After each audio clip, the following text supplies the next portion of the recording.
So mga idol, ganito nga ang sinabi ni Luka Doncic matapos nga silang mga 6 straight wins dito nga po sa Western Conference. Defense was good, but at some point, we didn't do good defensive. Well, sa naging laban nga po ng Lakers mga idol kontra sa kupunan ng LA Clippers, final score mga idol, nakita naman natin 108-102, no? 6 points ang kalamangan dito ng Lakers. At tulad ng aking sinasabi, nagbago ang sistema at starting 5 lineup ng Lakers. Tignan muna natin mga kaibigan yung ginamit nga po, no, na lineup nitong si JJ Redick dahil wala si Rui Hachimura, injury, ganun din si Austin Reeves.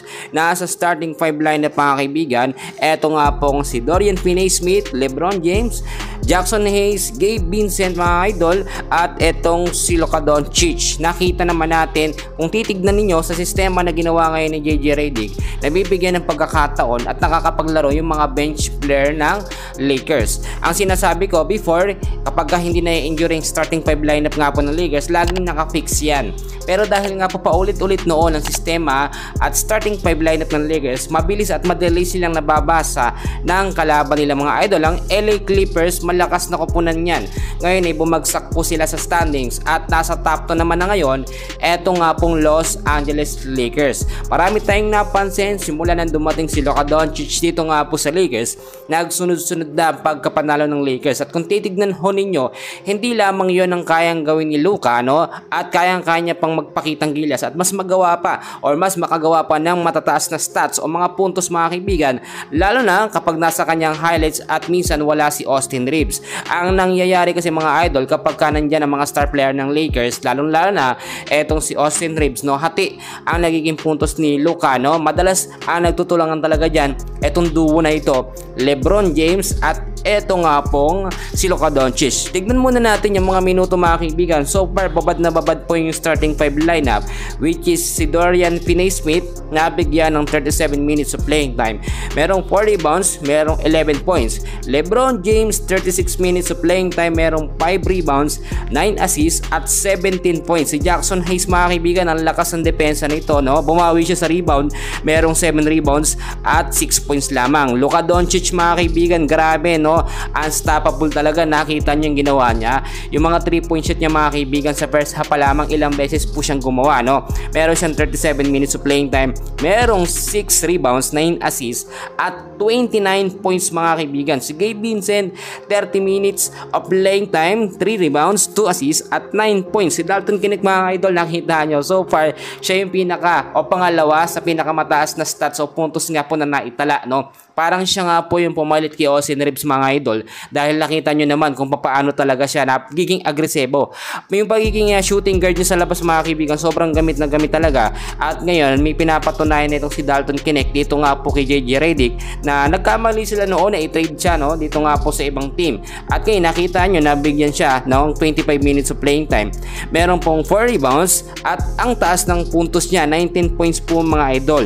And so far kung titignan din naman natin, si Trey Jamison, nabigyan ng 18 minutes of playing time, meron 2 rebounds at 3 points mga idol, no? Mataas yung minuto ni Trey Jamison dahil nung huling game ng Lakers sa Clippers, maganda ang pinakita niya. Siyempre nagtiwala itong si JJ Redick.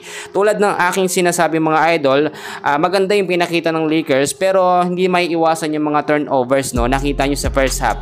Kahit si Luka Doncic, inamin niya mga idol na talagang yung mga turnovers nangyayari yan sa mga sitwasyon na hindi inaasahan.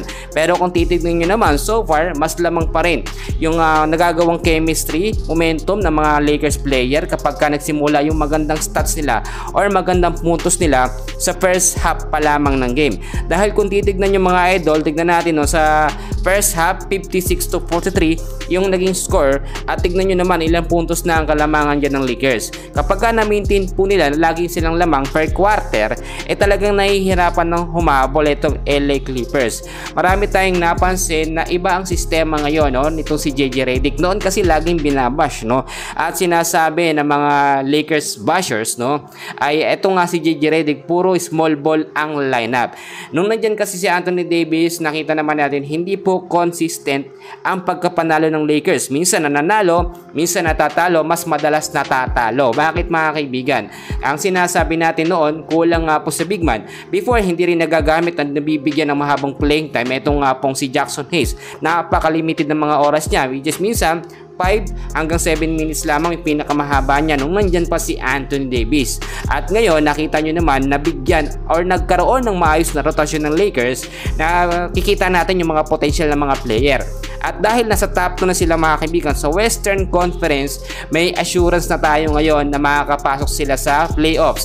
Semifinals at finals ay sigurado na sa Lakers mga kaibigan. Kung titignan yung mabuti mga idol, no, unang sabak ni Luka Doncic dito sa Lakers ay makakapa-champion pa yata sila mga idol. Hindi imposible yan dahil nakita nyo, ito yung sinayang ng Dallas Mavericks na superstar. Si Luka Doncic, yung sinasabi nilang tumaba, bumagal ang pagkilos. Hindi naman kasi dapat sa lahat ng pagkakataon, sobrang liksi, kilos ng kilos si Luka. Matalino si Luka Doncic mga kaibigan. Kapag kaalam niya napapagod siya, hindi niya masyadong binibilisan ng pagkilos. Pero kapag tinatawag ng pagkakataon, dun talaga siya humahataw, umaariba. Alam nyo, napansin nyo mga kaibigan, hindi si Luka madalas nagdadrive sa loob, no? Madalas siya nakapwesto sa labas. Tumitira po ng tres, no? Dahil kampante siya, alam niya yung mga kamay niya pag nasa kondisyon.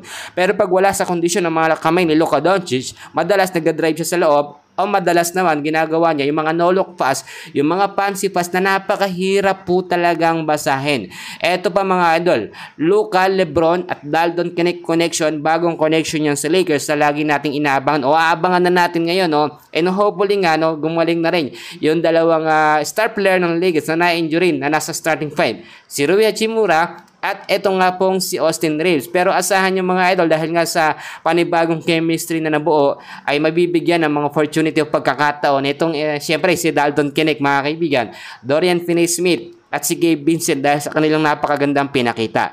So far yan muna ang update natin and please huwag niyong kakalimutan naman mag-like and subscribe sa ating channel bilang pagsuporta po. Maraming salamat po.